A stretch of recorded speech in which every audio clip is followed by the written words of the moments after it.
میرے نبی کریم علیہ السلام نے اپنے صحابہ کو مطمئن زندگیاں فراہم کی، اطمینان بخش رویے حضور نے دیے۔ آپ غور فرمائیں گے کہ غریب ترین صحابہ بھی جب کوئی ان سے پوچھتا تھا کیفیت کیا ہے تو وہ کہتے تھے الحمدللہ، اللہ نے ہمیں نبی کریم کا غلام بنا دیا۔ اب ہم خود اپنے آپ کو اتنا نفسیاتی طور پر کمزور کر لیتے ہیں، سوچ سوچ کے کہ فلانا بڑا ہو گیا ہے میں چھوٹا رہ گیا ہوں، فلاں آدمی آگے نکل گیا ہے میں پیچھے رہ گیا ہوں۔ یہ چیز انسان کو کمزور کرتی ہے۔ انسان اگر یہ تصور کر لے کہ جو میرے حق میں بہتر تھا میرے رب نے مجھے عطا کر دیا ہے، اسے سکون نصیب ہوتا ہے، پھر نفسیاتی مسائل ختم ہوتے ہیں۔ بڑے بڑے سمجھدار لوگوں کو کالا جادو ہو جاتا ہے، اور بڑے بڑے عقل مند لوگ ہوتے ہیں جن کی بھابھی انہیں نظر لگا دیتی ہے۔ بڑے بڑے سمجھدار لوگ ہوتے ہیں کہ جن کی دکان کے آگے کوئی تعویذ پھینک جاتا ہے۔ بڑے سمجھدار لوگ ہیں لیکن وہ چھوٹی چھوٹی باتوں سے اتنے کمزور ہو گئے کہ سانپ سے ڈرتے ڈرتے رسیوں سے بھی ڈرنا شروع کر دیا۔ رسیوں سے، وہ جی میں صبح کل چل رہا تھا تو میرے پیچھے کوئی چل رہا تھا تو میں نے کہا سایہ ہوگا آپ کا، کوئی ساتھ چلتا ہے۔ ایک حدیث ہے ترمذی شریف کی، اسے یاد کر لیں، بڑا نفع دے گی۔ میرے نبی کریم علیہ السلام نے فرمایا اگر ساری دنیا مل کے بھی تیرا نقصان کرنا چاہے تو جب تک رب کی مشیت نہ ہو تیرا نقصان ہو نہیں سکتا۔ ختم ہو گئی بات، باہر آ جائیں اس چیز سے۔ اور فرمایا سارے زمانے کے لوگ مل کر تیرا نفع کرنا چاہیں تو جب تک اللہ نہ چاہے وہ تیرا کوئی نفع کر نہیں سکتے۔ نقصان بھی اللہ کی مشیت پہ ہے، نفع بھی اللہ کی رضا پہ ہے، تو پھر آپ بلا وجہ لوگوں کو دیکھ کر ٹینشن کیوں لیتے ہیں؟ پریشانی کاہے کی ہے؟ آزمائش کس بات کی ہے؟ اپنے آپ کو سکون دیں، اپنے آپ کو مطمئن کریں، کہیں رب بڑا ہی مہربان ہے، اس نے جہاں اچھا سمجھا ہے وہاں اس نے مجھے رکھا ہے۔ اپنے ذہن کو اطمینان دیں، سکون دیں۔ میرے نبی کریم علیہ السلام کی پوری حیات مبارکہ میں آپ کو شکوہ نہیں ملے گا کہیں بھی۔ حضور یتیم پیدا ہوئے، کتنی دفعہ آپ کو کتابوں میں ملتا ہے کہ حضور روئے ہوں کہ میرا باپ ہوتا تو ایسے ہوتا، میری اماں ہوتی تو ایسے ہوتی۔ ہم روز نہیں روتے۔ نبی کریم صلی اللہ تعالیٰ علیہ وسلم نے اپنی زندگی ساری آزمائشوں میں گزاری۔ کہیں آپ کو محسوس ہوتا ہے کہ نبی کریم صلی اللہ علیہ وسلم کسی کے پاس بیٹھے اور فرمایا آؤ میں تمہیں اپنے دکھ سناؤں؟ ہمیں تو مسئلہ بن گیا ہے، ہم لوگوں نے اپنے آپ کو غیر مطمئن بنا لیا ہے۔ ہم ان ساری چیزوں کی ڈیمانڈ کرتے ہیں جو ہمارے مالک نے مناسب نہیں سمجھی ہمیں دینی۔ ہمیں اپنے آپ کو مطمئن کرنا چاہیے، سکون میں رکھنا چاہیے۔ اگر آپ تھوڑا سا اپنے آپ کو سکون دیں، اطمینان دیں، کہیں الحمدللہ، اللہ تبارک و تعالی جہاں جس کو چاہتا ہے وہاں اسے بٹھا دیا کرتا ہے۔ پھر ہم لوگوں کا منصب چھیننا چاہتے ہیں، حسد کرتے ہیں، بغض پیدا ہوتا ہے، عداوت پیدا ہوتی ہے، نقصان ہوتا ہے۔ فطری طور پر جو صلاحیت اللہ نے دی ہوتی ہے ان کو بھی زنگ لگ جاتا ہے، زنگ لگنے لگتا ہے ان سب چیزوں کو جو اللہ نے اپنے فضل سے ہمیں دی ہوتی ہیں۔ تو بات کو یاد رکھیں، زندگی میں آپ مطمئن ہو جائیں کہ رب کریم نے جو دیا ہے وہ کمال ہی دیا ہے، کمال ہی۔ حضور کی ایک زوجہ محترمہ تھی تو ان کے ہاتھ ذرا لمبے تھے، مومنوں کی ماں۔ بعض خواتین نے ان سے کہا کہ لمبے ہاتھوں والی، ہم بنا لیتے ہیں نا یہ بھی بات کہ اس کا ناک موٹا ہے تو اس کی آنکھیں چھوٹی ہیں تو اس کے کان بڑے ہیں تو اس کے ہاتھ کیسے ہیں، تو کہا لمبے ہاتھوں والی۔ تو وہ پریشان ہو گئی، نبی کریم علیہ السلام تشریف لائے، کیا ہوا؟ عرض کی یا رسول اللہ مجھے لمبے ہاتھوں والی کہتے ہیں۔ تو حضور فرمانے لگے یہ پریشان ہونے والی بات ہے کہ خوش ہونے والی بات؟ یا رسول اللہ کیا مطلب؟ فرمایا تو کہہ کہ رب نے لمبے ہاتھ اس لیے دیے ہیں تاکہ میں سخاوت زیادہ کر سکوں، میں سخاوت زیادہ، یہ جو میرا چہرہ ہے نا، یہ جو آپ کا چہرہ ہے، یہ آپ کی چاہت ہے کہ اللہ کی؟ فی ای صورت ما شاء رکبک، اللہ فرماتے ہیں جیسے میں نے چاہا ہے ویسے تجھے بنایا ہے۔ تو اگر میرا موٹا ناک، میری چھوٹی آنکھیں، میری بڑی آنکھیں، میرے چپٹے کان، یہ میرے تو نہیں، یہ تو میرے رب کی چاہت ہے۔ مجھے اپنے موٹے ہونٹوں سے نفرت کرنی چاہیے کہ اللہ کی چاہت سے پیار کرنا چاہیے؟ مجھے اپنے کالے رنگ پر پریشان رہنا چاہیے کہ رب کی چاہت پر مجھے پیار آنا چاہیے؟ ہم اللہ کی چاہت پر پیار کر، یہ چاہت ہے اللہ کی، یہ چاہت ہے۔ تو اللہ کی چاہت سے محبت کر۔ تو پریشان ہو رہا ہے، فلانے کا رنگ ہو رہا ہے تو میرا کالا ہے، فلانے کا مکان بڑا ہے تو میرا چھوٹا ہے، فلاں بڑی گاڑی میں کیسے بیٹھ گیا؟ بھئی اللہ نے چاہا تھا بیٹھ گیا، اللہ نے میرے لیے سائیکل پسند کی ہے، مجھے الحمدللہ کہہ کے سائیکل پہ بیٹھنا چاہیے، اس نے پسند کی ہے، اس کی رضا ہے کہ میں یہاں رہوں۔ تو ایک بات تو یہ ہمیشہ یاد رکھیں کہ آپ اپنے آپ کو مطمئن کریں، زندگی میں سکون دیں۔ نفسیاتی طور پر ہم بڑے ڈسٹرب اس لیے ہیں کہ ہم بے سکون رہتے ہیں جان بوجھ کے، وجہ ہی کوئی نہیں۔ لیکن جب تک زندگی ہے اللہ نے زندہ رکھنا ہے، اور جب وقت آ جانا ہے تو پھر کوئی ہمیں بچا سکتا، تو ٹینشن کس بات کی، ڈپریشن کس بات کا؟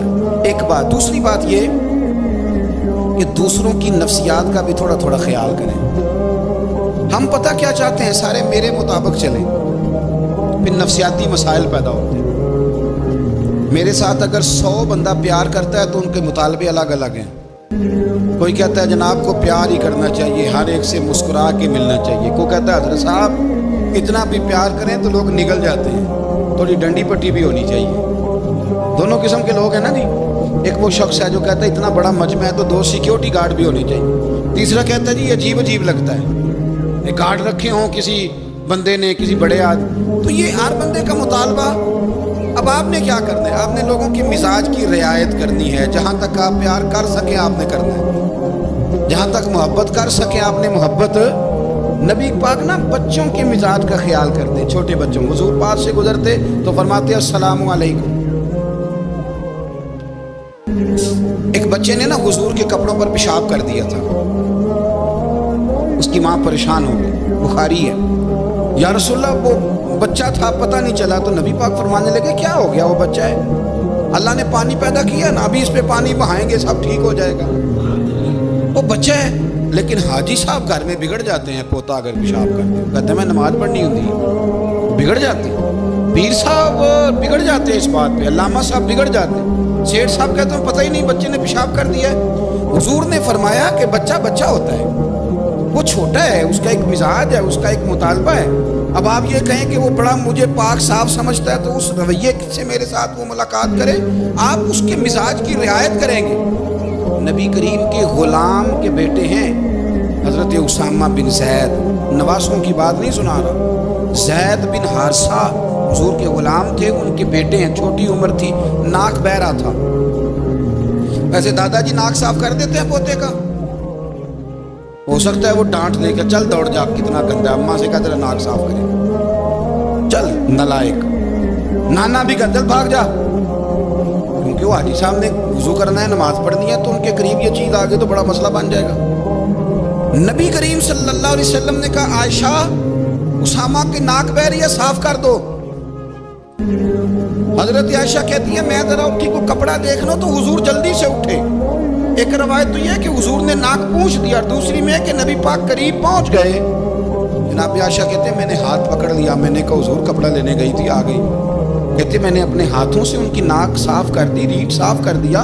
اللہ کے رسول گویا میری طرف دیکھ کے مسکرائے، حضور راضی ہوئے۔ بچے تو بچے ہوتے ہیں، بچے تو بچے ہوتے ہیں۔ اب آپ کو بچہ حاجی صاحب مانے، پہلے نمازی صاحب مانے، آپ کو پہلے بچہ جو ہے وہ بڑا سیاںہ مانے، سمجھدار مانے، عقل مند مانے، پیر صاحب مانے۔ چھوٹا بچہ تو وہ نہیں مان سکتا۔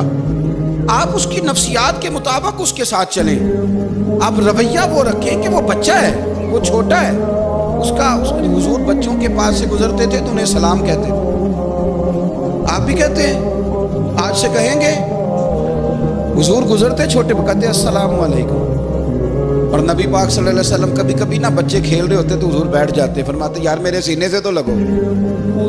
حضور زمین پہ بیٹھ جاتے، بچہ یوں ہاتھ میں، بچہ دوڑا آتا، حضور کے سینے سے جب لگتا تو نبی پاک گر جاتے اور فرماتے اوئے ہوئے تم نے تو مجھے گرا ہی دیا ہے۔ یہ بچوں کے ساتھ آپ جو رویہ رکھیں گے وہ میٹھا ہوگا۔ اب آپ کہیں گے چونکہ اب میں ایک عہدے پہ ہوں، میں ایک منصب پہ ہوں، تو یہ آپ کی نفسیاتی کمزوری ہے۔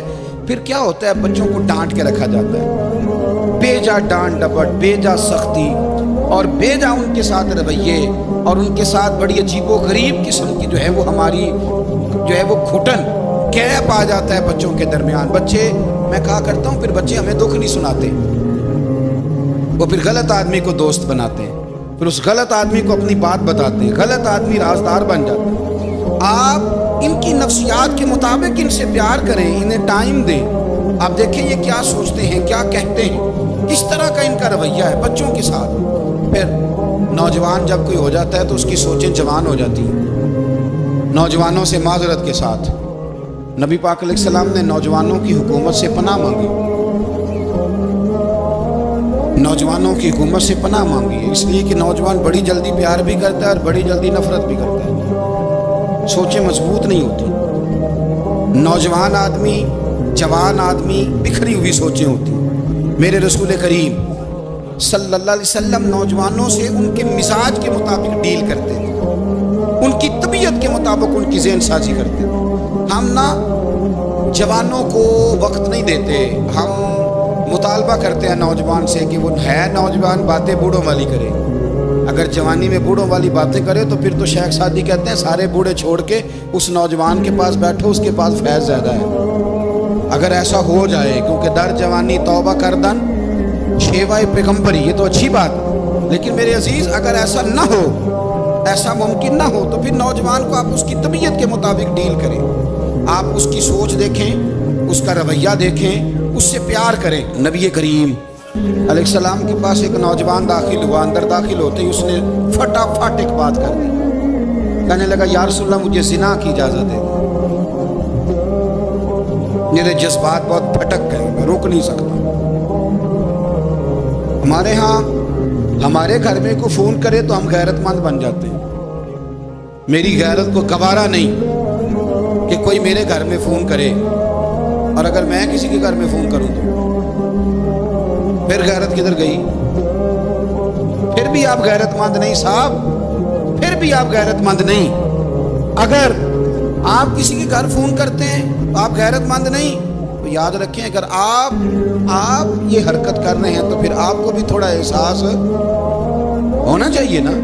نبی کریم صلی اللہ تعالیٰ علیہ وسلم سے اس نے کہا مجھے زنا کی اجازت دے دیں۔ حضور فرمانے لگے آگے آ جاؤ۔ حضرت عمر کہتے ہیں مجھے بڑا غصہ تھا، میرا دل کر رہا تھا اٹھوں اور 2 تھپڑ ماروں اسے۔ طریقہ بات کرنے کا، حضور نے بلایا، پاس بٹھایا، تھپکی دی، فرمایا ایک بات تو بتا، تیرے سوال کا جواب پھر دیتا ہوں، ایک بات تو بتا۔ یا رسول اللہ صلی اللہ تعالی وسلم ارشاد فرمائیے۔ حضور فرمانے لگے تو پسند کرتا ہے کہ تیری بہن کے ساتھ کوئی زنا کرے؟ پسند کرتا ہے تو کہ تیری بہن کے ساتھ کوئی زنا کرے؟ کہنے لگا حضور میں بات بھی سننا پسند نہیں کرتا۔ تیری بیٹی کے ساتھ؟ کہنے لگا حضور زبان اس کی کھینچ لوں گا جو یہ بات کرے گا۔ کہا تیری ماں، تیری پھپھی، خالہ کا؟ حضور خبردار، کسی بندے کو میں اجازت نہیں دوں گا۔ رسول کریم فرمانے لگے جس سے تو زنا کی اجازت مانگ رہا ہے وہ بھی تو کسی کی بہن ہے نا، وہ بھی تو کسی کی بیٹی ہے۔ جو غیرت، جو حمیت یہ اپنے گھر کے بارے میں آتی ہے وہ دوسرے کے بارے میں کیوں نہیں آتی؟ جب نبی کریم نے اس نوجوان کو اس کے مزاج کے مطابق سمجھایا تو اس کی آنکھوں میں آنسو آ گئے۔ عرض کرنے لگا یا رسول اللہ صلی اللہ تعالی علیہ وسلم، حضور زنا کی ارادہ تو ایک طرف، آج کے بعد میری زبان پر اس کا نام بھی نہیں آئے گا۔ آپ سامنے والے کی نفسیات کو دیکھیں، آپ اپنے موڈ میں نہ رہیں۔ مجھے بڑی اچھی طرح یاد ہے ایک دفعہ نا مسجد میں ایک بچے نے نا آدھی بازوؤں کی شرٹ پہن کے نماز پڑھی۔ ایک بابا جی نے ان کو نا منع کیا، کہنے پورا کپڑے پا کے آیا کر، پتہ نہیں تمہیں؟ وہ کہنے لگا، بچہ کہنے لگا نماز ہو جاتی ہے، بازو آپ فولڈ کر کے ایسے کر کے، بڑے بازو فولڈ کر کے پڑھیں گے تو کراہت ہے، لیکن ویسے بھی آدھے بازو والی شرٹ میں نماز ہو جاتی ہے، لیکن اچھا عمل نہیں، اچھا یہی ہے کہ آپ کے بازو پورے ہیں۔ تو بزرگ ان سے کہنے پورے کپڑے پہنو، کہنے لگا یہ ہو جاتی ہے نماز، میں بھی تھا، مجھے انہوں نے کہا جی حضرت صاحب بات سننا، میں نے کہا جی حکم۔ کہنے لگے ان کپڑوں میں نماز ہو جاتی ہے؟ میں نے کہا جی ہو جاتی ہے۔ کہنے لگتا ہے منڈا چودھری آتا ہے، ਮੁੰਡਾ ਲੱਗਦਾ ਚੌਧਰੀਆਂ ਦਾ।